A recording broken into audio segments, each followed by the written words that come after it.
ফুলপিসি ওয়েডর নামটার মধ্যে দিয়েই একটা সেই আমাদের একসঙ্গে একান্নবর্তী পরিবার, এবং সেখানে অনেকে মিলে বেড়ে ওঠা, বাড়িতে অনেকের সঙ্গে এই ফুল পিসি, ছোট পিসি, ন পিসি, এই পিসিদের একটা ব্যাপার কিন্তু থাকতো। তা আমার প্রথমেই প্রশ্নটা শিবুর কাছে। শিবু, অ্যাজ এ ডিরেক্টর, এটা কি তাদেরকে ভেবে এই ছবি?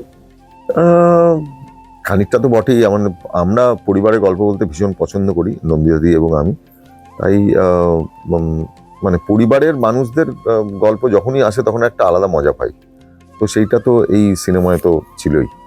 আর কিন্তু এটা আদ্যন্ত একটা ডিটেকটিভ গল্প, ভীষণভাবে ইন্সপায়ার্ড আমাদের আগাথা ক্রিস্টির মিস মার্পল চরিত্র, সেটাকে মাথায় রেখে, প্লাস স্বকীয়ভাবে একদম বাঙালিয়ানায় ভরপুর একটা গল্প, এবং সেইটা সিনেমার ছত্রে ছত্রে সেই বাঙালিয়ানা রয়েছে।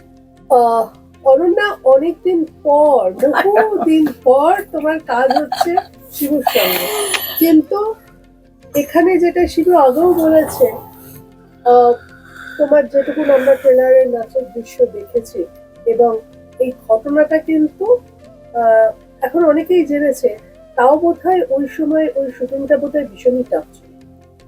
হ্যাঁ, টাফ তো ডেফিনেটলি ছিল। স্পেশালি আরো বেশি টাফ ছিল যখন রিহার্সাল করছিলাম, তো সবই ওই যন্ত্রণা নিয়ে, ইনজেকশন নিয়ে শুরু করাটা আরো বেশি টাফ ছিল, কারণ কথাকের সঙ্গে আমার অনেক দিন আর এখন যোগাযোগ নেই, অনেক আগে করতাম, তো নতুন করে আবার সেটার মধ্যে ফেরা। কিন্তু শুটিং এর সময় প্রথম কথা, পুরো ইউনিট এত সাপোর্টিভ ছিল, and this people have really taken care of me, thank you. যাতে আমার যতটা কম কষ্ট হয়, যতবার বেশি ওঠানামা না করতে হয়, শর্ট সেভাবে প্ল্যান করেছে যাতে আমাকে অন শর্ট উঠতে বসতে না হয়। So is done that, thank you so much. আর কষ্ট যতই হোক, শারীরিক কষ্ট যতই হোক, আমাদের, আমি বারবার বলি যে আমাদের এই প্রফেশনের একটা মায়া আছে, তো একটা ট্রান্স আছে। আমরা শিল্পীরা যখন ক্যামেরা রোল করতে শুরু করে দেয় না, তখন পায়ে হাইড্রোকর্টিসন নিয়ে এসছে কিনা, 104 জ্বর কিনা, বাবাকে দাহ করে এসছে কিনা, আমি সবগুলোই করেছি। এগুলো না প্রত্যেক শিল্পীর মধ্যে আমার আছে মনে হয়, যে তখন কিছু মাথায় থাকে না, যখন once a camera is rolling, ওই ওই ট্রান্সটার মধ্যেই শুধু, আর কিছুই মাথায় থাকে না। তারপরে যখন সব শেষ হয়ে গেল তখন কোল্যাপস করে গেলাম, সেটা আলাদা। বাট এটাই মজা, এটাই আমাদের কাজের মায়া।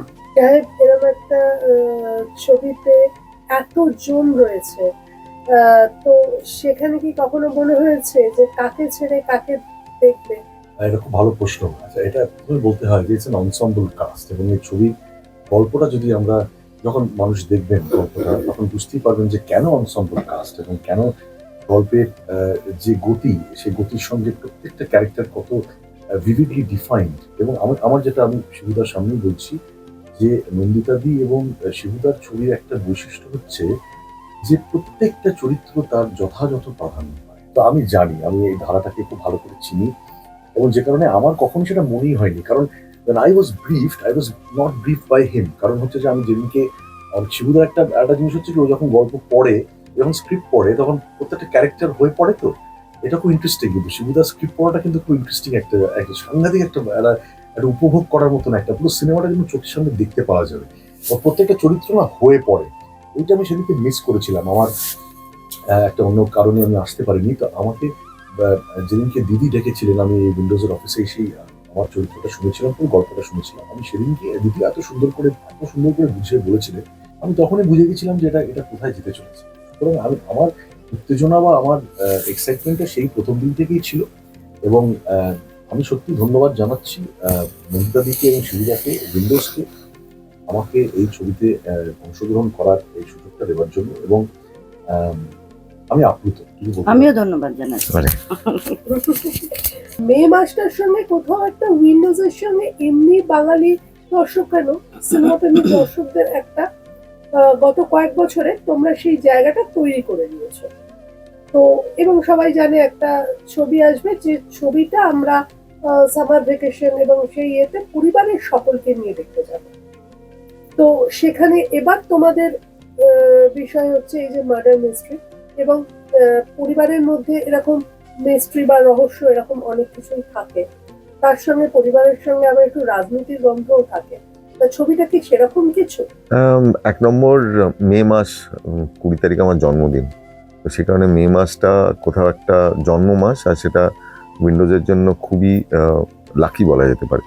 কারণ এই মাসে আমাদের 1 মে রিলিজ করেছিল 2015 বেলা শেষে, তারপরে পরে 27 মে রিলিজ করেছিল 2016-তে প্রাক্তন, তারপরে পোস্ত রিলিজ করেছিল 10th মে, তারপরে হামি রিলিজ করেছিল 8th মে, তারপর কণ্ঠ রিলিজ করেছিল 10th মে, তো একের পর বেলা শুরু রিলিজ করেছিল 20th মে। তো সেই কারণে মে মাসে তো সিনেমা বানতাই হ্যাঁ। তো এইটা একটা সর্বোপরি উইন্ডোজের এটা 25 বছরের জার্নি। Exactly exactly. এক নম্বর, এই সিনেমাটা যেভাবে একটা মার্ডার মিস্ট্রির গল্প বলে, এই সিনেমাটা এক অর্থে পুরুষতান্ত্রিকতার বিরুদ্ধে একটা লড়াইয়ের গল্প বলে, এই সিনেমাটা মহিলার সমানাধিকারের গল্প বলে, উমেন এম্পাওয়ারমেন্টের গল্প বলে। এই সিনেমাটার ভেতরে এটা একটা মিউজিক্যাল বলা যেতে পারে, দারুণ মিউজিক আছে সিনেমাতে, বিকজ এটা জয় সরকার, it's a Joy Sarkar musical. জয় সরকারের কামব্যাক অনেক বছর বাদে একসাথে, আমাদের প্রথম সিনেমা থেকে আজ অবধি গান একটা অঙ্গাঙ্গিভাবে আমাদের সিনেমার সঙ্গে মানে একটা সবসময় জুড়ে রয়েছে। এবং যে কারণে আমাদের গর্বের সাথে বলছি যে এই 25 বছরে যেটা প্রাপ্তি, সেটা হচ্ছে যে আগামী 7টা সিনেমা উইন্ডোজের টাইমস মিউজিকের সঙ্গে চুক্তিবদ্ধ হয়েছে টাইমস, যে এই 7টি সিনেমা একসাথে তারা রাইটস নিয়েছে।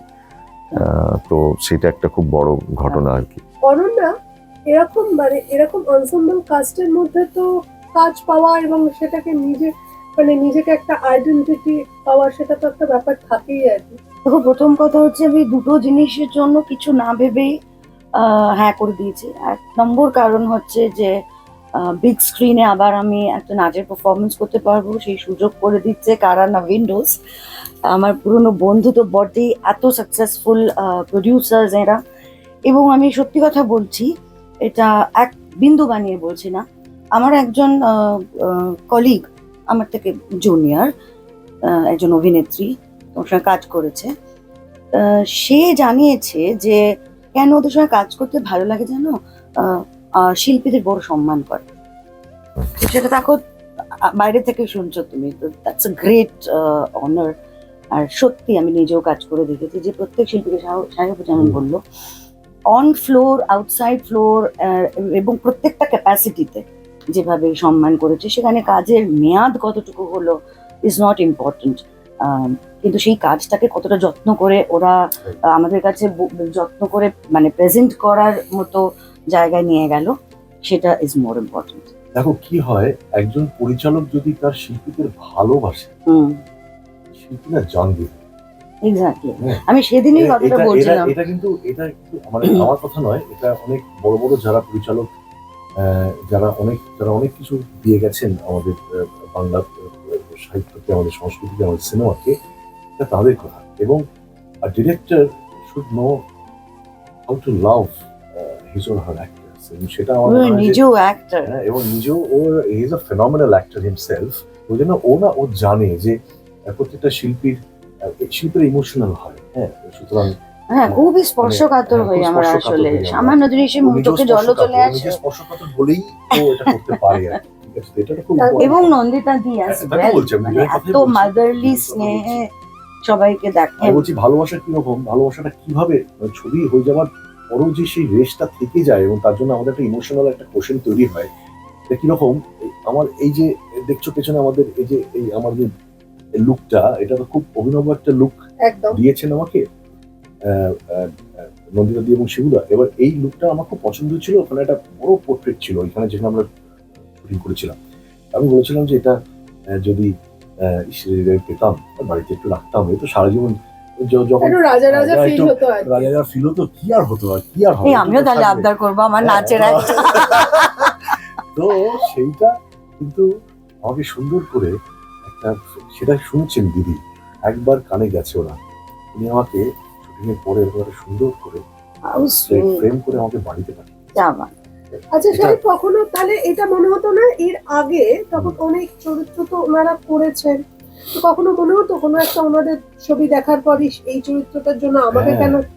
আমি তো মাঝে মাঝে একবার শোনো, আমি একটা জিনিস বলি, আমি না আমি বা অনন্য আমরা খুব শাই, হ্যাঁ খুব শাই, আমরা জেনারেলি বলি না, বলতে পারি না।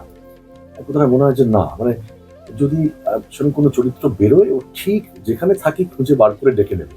তো আমি মাঝে একবার শিবুদাকে ফোন করেছিলাম, তখন আমি বম্বেতে একটা হিন্দি ছবির কাজ করছিলাম, তখন শিবুদা আমায় ফোন করেছিল একটা অন্য কাজের সূত্রে, যে তোরা একটা কাজ দেখেছি, এবং রাখিদির সঙ্গে তখন তুমি একটা কাজ করছিলে, রাখি গুজারের সাথে। তখন আমাকে আমার শিবুদা boss। তখন আমি বম্বেতে একটা ছবি করতে গেছিলাম, তখন আমাকে শিবুদা বললো যে রাখিদি তোর খুব প্রশংসা করছে। এটাই বা কে বলে, কে বলে, মানে একজন পরিচালক নিজে ফোন করে আমাকে বলছেন এটা। তারপরে আমি একদিন শিবুদাকে ফোন করবো, শিবুদা বল না, খুব আমি তোমায় কখনো বলিনি, আমার খুব ইচ্ছে, অনেকদিন হয়ে গেল তোমার সাথে কাজ করিনি। আচ্ছা আচ্ছা, দাঁড়া দেখছি মানে আমি হচ্ছে হয়তো ক্যাজুয়ালি বলছে দেখছি, হ্যাঁ হয়তো ঠিক আছে, হয়তো সব চরিত্র এখন হয়তো বেরোচ্ছে না, আমার ঠিক ঠিক সময় মানে সবকিছু ডিভাইন টাইমে হয়, ঠিক সময় আমাকে যে কলটা এসছে, তুমি তো আমি করবো না মানে দৌড়ে আসছি, কবে যেতে হবে বলো। কিছু বলবে তুমি শিবু এ ব্যাপারে? না, আমি বলছি যে আমি এবং নন্দিয়াদি আমরা গর্বিত এবং আমরা সম্মানিত এই সিনেমাতে যাদের সাথে আমরা কাজ করেছি, প্রত্যেক শিল্পী যারা এই সিনেমায় কাজ করেছেন। আমি অভিনেতা হিসেবে বলতে পারি আমি প্রত্যেকের কাছে, আমি অনেককে সবাইকে সমানভাবে বলতে পারি না, কিন্তু আমি নীরবে নিভৃতে আমি ছাত্র হিসেবে আমি প্রত্যেকের অভিনয় দেখেছি এবং দেখে নিজেই লাফিয়ে উঠি।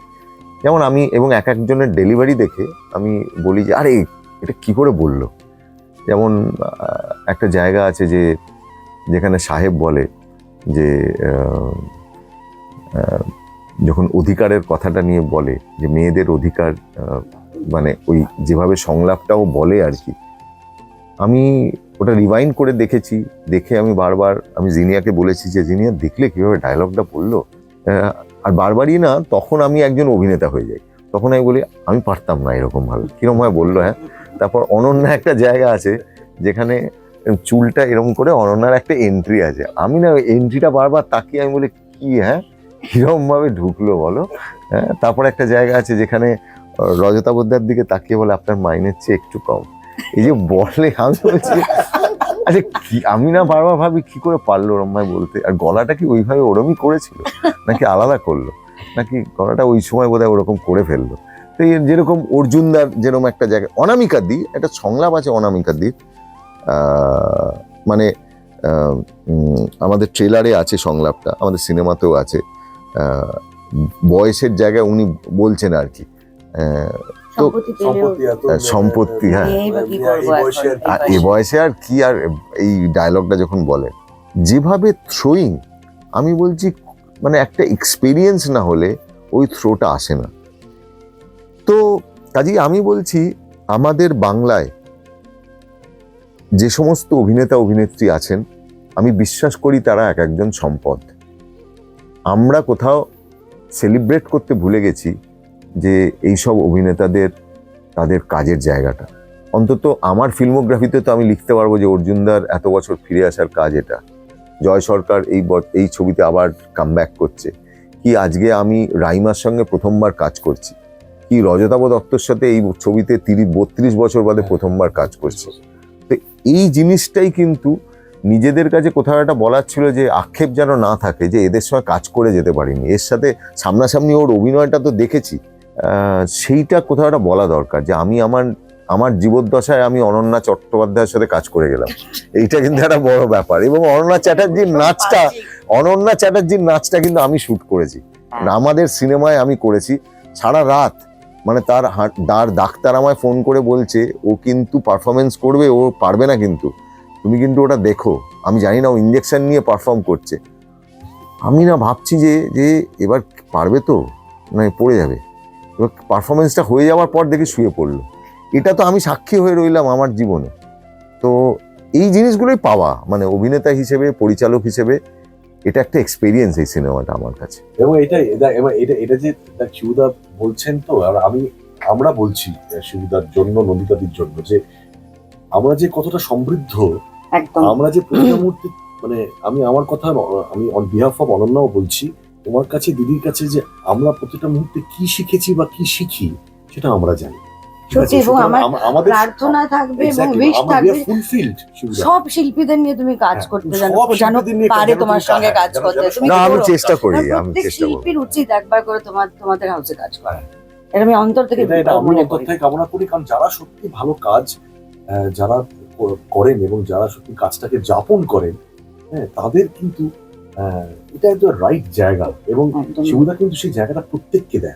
এবং ওরাই হয়তো রিস্ক নিয়ে, একমাত্র প্রযোজক দয় যারা হয়তো রিস্ক নিয়ে একজন এল্ডারলি কাপলকে হিরো করে একটা ছবি বানিয়ে ফেলছে, কি একদমই তাই, একটা বাচ্চাকে হিরো একদমই করে। তাই। আর সে কিন্তু নোন ফেস নাই, যে আমি- অনেকে আমি বলে কথাই না যদি যে বলি। বক্স অফিসে চলবে না, বাজার নেই, তো অনেকে বলেন এরকম কথা, বা মহিলা কেন্দ্রিক ছবি ওরা করেন। ওরা কিন্তু আমি দেখিনি সবসময় যে অন্য ধরনের কাজ করতে, এবং ঝুঁকি নিয়ে হ্যাঁ। কাজ করতে, যেটা বলতে চায় সেটা বলে।